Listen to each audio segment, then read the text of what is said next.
Student start करते हैं class 9 का चैप्टर नंबर 10 सर्कल्स। इसका एक्सरसाइज 10.4 का क्वेश्चन नंबर 6। क्वेश्चन नंबर 6 में क्या गिवन है? A circular park of radius 20 metre is situated in a colony. 3 boys Ankur, Syed and David are sitting at equal distance on its boundary, each having a toy telephone in his hand to talk each other. Find the length of the string of each phone. तो यहाँ पे एक colony दिया हुआ है। Colony के अंदर एक सर्कुलर पार्क है जिसकी रेडियस 20 मीटर है।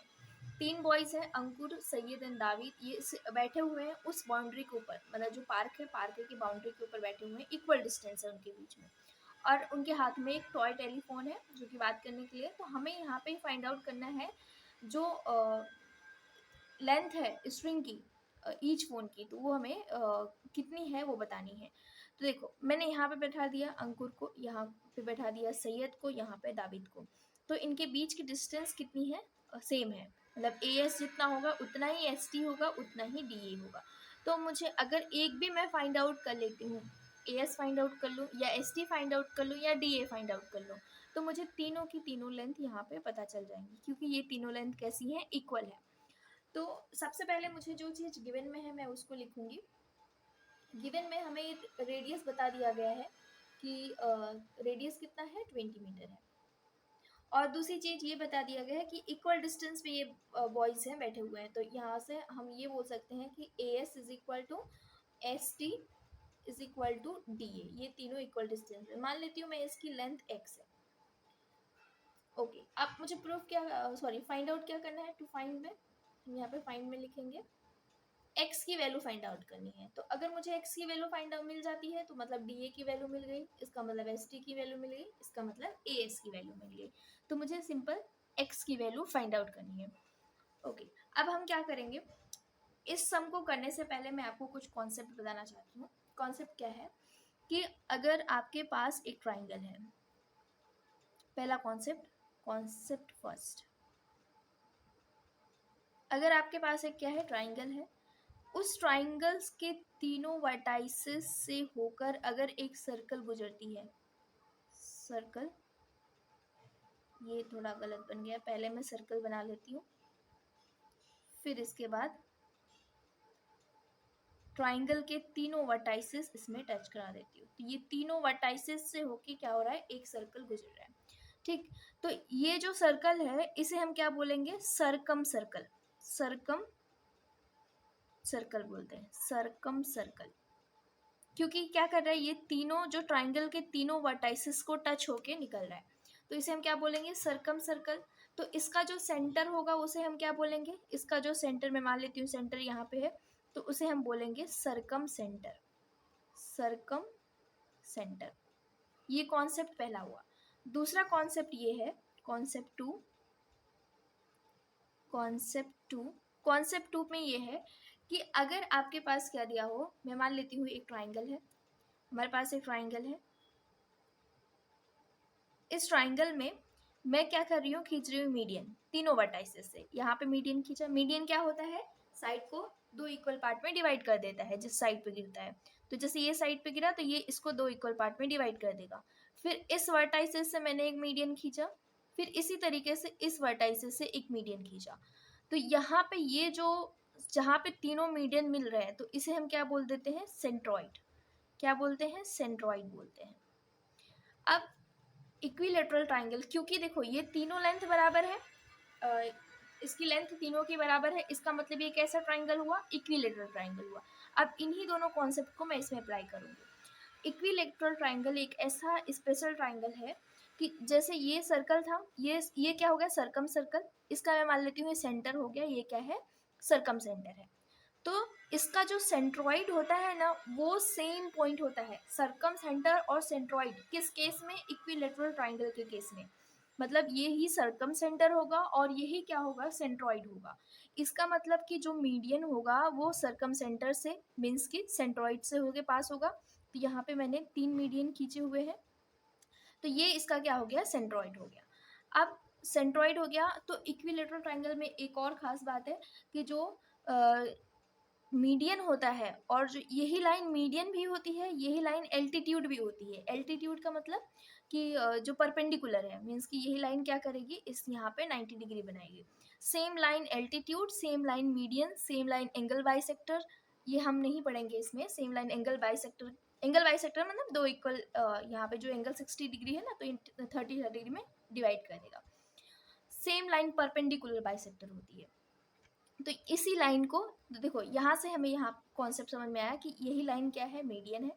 मीडियन मतलब कि ये दो इक्वल पार्ट में डिवाइड कर दिया, मुझे ये चीज़ मिल गई। और क्या, ये एल्टीट्यूड है, मीन्स कि यहाँ पे ये एंगल कितना बना रहा है, 90 डिग्री बना रहा है।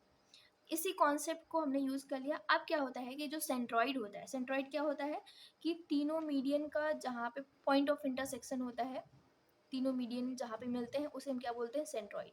तो सेंट्रॉइड क्या करता है कि जो मीडियन होता है ना उसको 2:1 में डिवाइड कर देता है। 2:1 में, जहाँ देखो जैसे ये वर्टाइसिस है तो ये वाला ऊपर वाला पार्ट कितना हो जाएगा, 2 हो जाएगा। और सेंट्रॉइड के नीचे वाले जितने पार्ट हो गए जहाँ पे यहाँ पे परपेंडिकुलर गिरा है, मतलब मीडियन जिस साइड पे गिरा हुआ है, तो वो कितना हो जाएगा, 1। तो इसकी जो मतलब ये मीडियन को क्या करता है, सेंट्रॉइड क्या करता है, मीडियन को 2:1 में डिवाइड कर देता है। तो आप देखो हमारा ये था कि क्वेश्चन आता कि क्यों सेंटर से ही होके पास हो रहा है। जैसे सर हमारा मीडियन क्यों सेंटर से ही, सेंट्रॉइड भी हम बोल सकते हैं कि क्यों जो सेंट्रॉइड है वो सेंटर से ही पास हो रहा है। तो इक्विलेटरल ट्राइंगल के केस में ऐसा होता है, वो सेम सर्कल सरकम सेंटर भी होता है, वही सेंट्रॉइड भी होता है, और सेम लाइन एल्टीट्यूड भी होती है, सेम लाइन मीडियन भी होती है। ओके, आई होप यहाँ पे आपको समझ में आया होगा। तो हम अब यहाँ से आगे बढ़ते हैं। हमारा अब क्या करना है, अब देखो क्योंकि यहाँ से सोल्यूशन स्टार्ट करते हैं। जो ट्राइंगल है, ट्राइंगल ASD, वो कैसा ट्राइंगल है, इज एन इक्विलेटरल ट्राइंगल।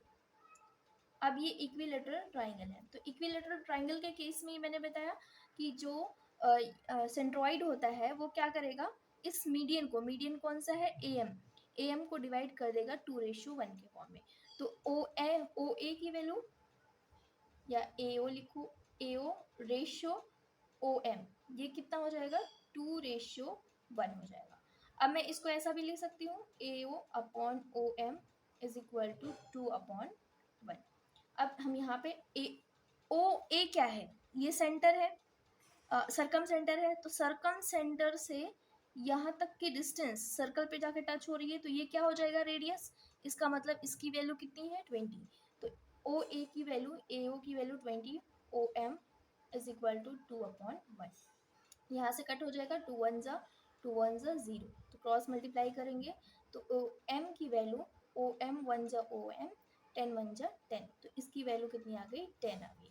अब ये जो OM है इसकी वैल्यू कितनी आ गई, 10। तो मैं ये छोटा वाला ट्राइंगल उठा रही हूँ, यहाँ पे ये O है, ये M है और ये S है। तो यहाँ पे 90 डिग्री बना रहा है, और यहाँ पे हमें इसकी वैल्यू मिल गई है 10। और देखो ये जो चीज़ है सेंटर, और यहाँ पे ये पॉइंट, ये सरकमफ्रेंस पे जाके टच हो रही है, तो इसका मतलब ये क्या हो गया, रेडियस सर्कल का। तो इसका मतलब इसकी वैल्यू कितनी हो गई, 20। तो मुझे क्या करना है, इसको फाइंड आउट करना है। अब हम जानते हैं क्योंकि ये मीडियन था तो दो इक्वल पार्ट में डिवाइड था, तो अगर मैं क्या करूँ, इसकी वैल्यू फाइंड आउट कर लूँ तो ये भी मिल जाएगा सेम वैल्यू, और दोनों को जोड़ देंगे तो हमें क्या मिल जाएगा, SD। तो अगर SD मिल गया तो हमें AD भी मिल जाएगा, SD सॉरी DA, सब सेम हो जाएगा। तो मेरा काम बस यही होगा कि मैं क्या करूँ, अब SM निकालूँ। तो हम लिखेंगे इन ट्राइंगल, इन ट्राइंगल कौन सा ट्राइंगल है, तो OMS, इन ट्राइंगल OMS में एंगल M की जगह पे कितना है, 90 डिग्री। अब देखो इसमें हम क्या करेंगे, पाइथागोरस थ्योरम अप्लाई करेंगे। पाइथागोरस थ्योरम में क्या कहता है कि जो सामने वाली साइड है, 90 डिग्री के सामने वाली साइड, 90 डिग्री के सामने वाली साइड कौन सी है, OS का स्क्वायर। यहाँ पे हम लिखेंगे OS का स्क्वायर इज इक्वल टू, बाकी जो दोनों साइड बच रही है, SM का स्क्वायर प्लस OM का स्क्वायर। तो OS कितना दिया है, 20, तो 20 का square is equal to SM हमें निकालना है, और हमें OM भी दिया है 10 का स्क्वायर। अब 20 का स्क्वायर कितना होता है, 2 का स्क्वायर 4, और 2 बार 0 लगा दो, 400। SM का स्क्वायर और 100 का स्क्वायर, सॉरी 10 का स्क्वायर कितना होता है, 100। अब ये 100, अगर हम 400 में से 100 को माइनस कर दें, 400 ये इधर जाएगा इक्वल टू की साइड, तो 100 हो जाएगा इज इक्वल टू SM का स्क्वायर। अब ये कितना आ जाएगा, 300। 300 इज इक्वल टू SM का स्क्वायर। अब देखो इसमें कैसे में फाइंड आउट करना है SM का स्क्वायर। अब 300 है तो इसका हमें स्क्वायर रूट निकालना पड़ेगा। तो स्क्वायर रूट कैसे निकालते हैं, तो 300 का एलसीएम ले लो, 300 का एलसीएम। तो ये मैं डायरेक्ट 3 से कट कर रही हूँ, 3 1 जा, ये 10 से डायरेक्ट कट कर रही हूँ, 10 1 जा और 10 1 जा। ठीक है, तो यहाँ पे इसकी वैल्यू क्या है, 3 इंटू 10 इंटू 10। देखो एस एम की वैल्यू कितनी आ जाएगी, ये रूट में चला जाएगा 300, इसका मतलब ये इसके ऊपर रूट लगा हुआ है। तो 10 2 बार आया है तो ये क्या हो जाएगा, रूट से बाहर निकल जाएगा। तो जो एक बार आता है वो रूट के अंदर ही रह जाता है। तो यहाँ पे हम लिखेंगे therefore S M is equal to क्या हो जाएगा, 10 बाहर आया और √3 अंदर ही रह गया। तो एस एम की वैल्यू कितनी आ गई, 10√3। लेकिन हमें एस एम नहीं फाइंड आउट करना है, हमें एस डी फाइंड आउट करना है। तो अगर मुझे एस एम मिल गया तो एम डी भी बराबर है, क्योंकि हम जानते हैं कि S M is equal to क्या है, एम डी। इसका मतलब इसकी भी वैल्यू कितनी होगी, 10√3। तो मुझे अगर एस डी चाहिए तो एस डी इन दोनों का सम है, S M plus M D. तो दोनों की वैल्यू 10√3 है, तो यहाँ पे हम दोनों की वैल्यू 10√3 रखेंगे।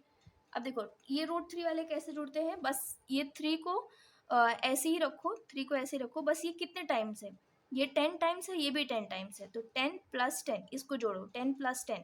जब यहाँ पे √3 है, यहाँ पे √3 है, दोनों सेम है, तभी हम जाके ऐड कर सकते हैं। तो 10 + 10 कितना हो जाएगा, 20√3।